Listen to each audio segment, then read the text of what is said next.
Hello everyone, Darko 2012 here, and I'm reading an article um, titled "Bayh says Obama may call for freeze on discretionary spending," and this was posted on Bloomberg.com on January 23rd.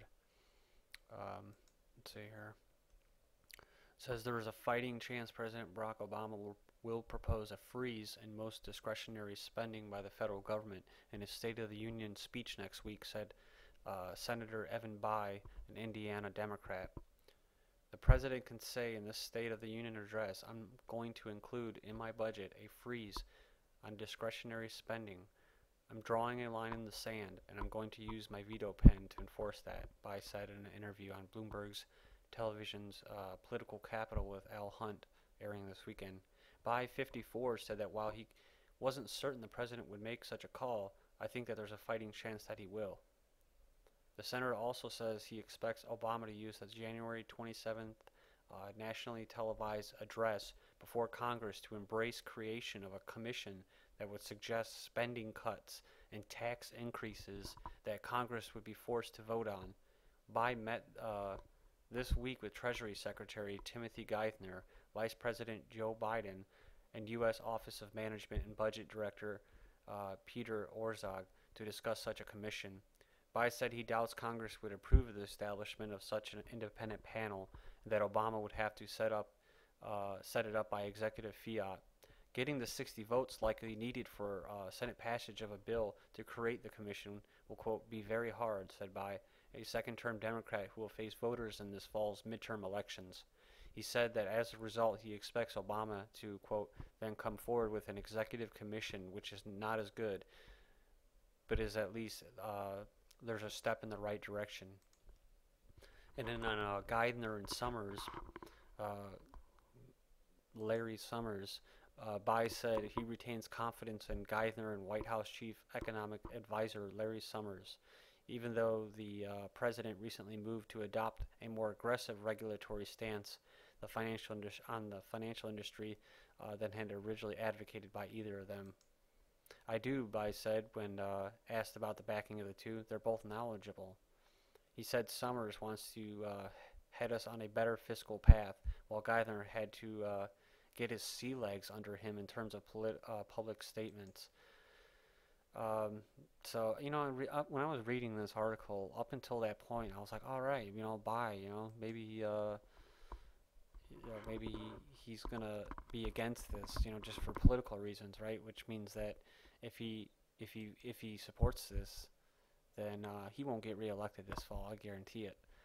But when you read it and you keep reading it, you're like, no, he has confidence in Larry Summers and Geithner, and it's for a tax increase. It's so all you Hoosiers out there like me, just remember that come this fall, for the elections, this guy is pro-elitist. He's pro-banker.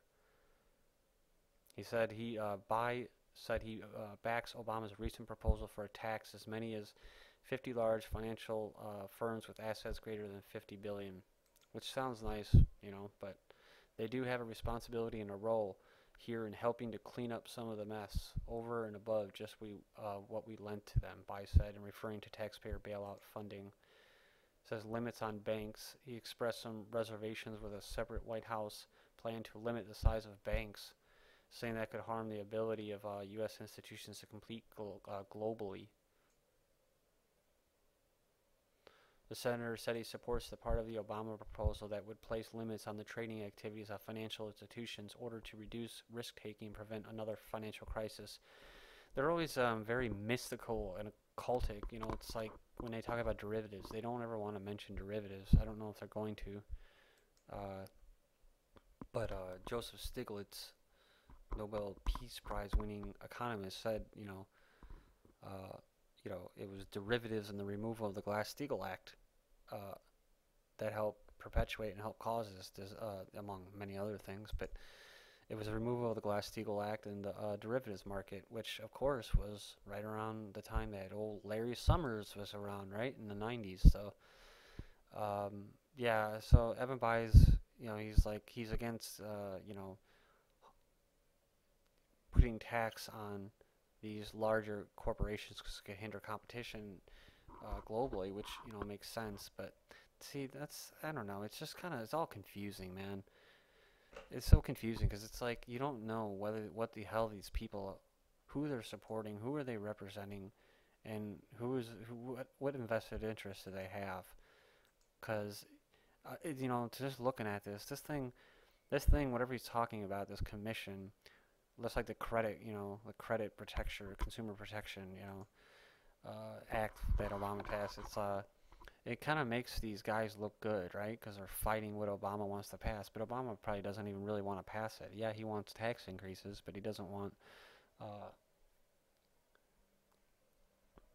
to help, or he doesn't want to hurt the banks. The bankers are the ones that help them get there. That's who they're working for. That's just my own little personal belief. So,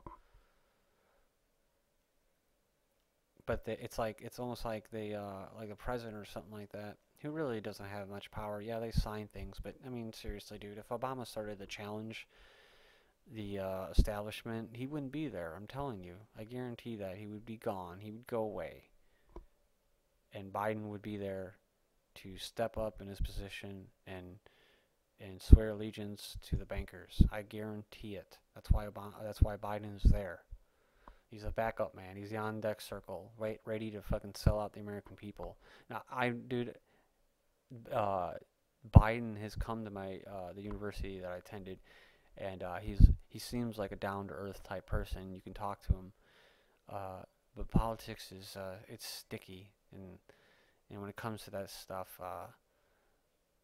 actions speak louder than words, right? So, whatever these people are gonna do, and whoever Bayh says he represents as far as who he's quote protecting, just look at what the actions, like I said, speak louder than words, and at the end of the day, does it help people make decisions as far as their own money goes, their own wealth, their own fruits of their labor? Are they able to do with that what they want, or is this gonna be a measure that's gonna bring about less freedom to do what you want with your money? Are you going to be taxed more? Are you going to have more regulations? What is this going to do?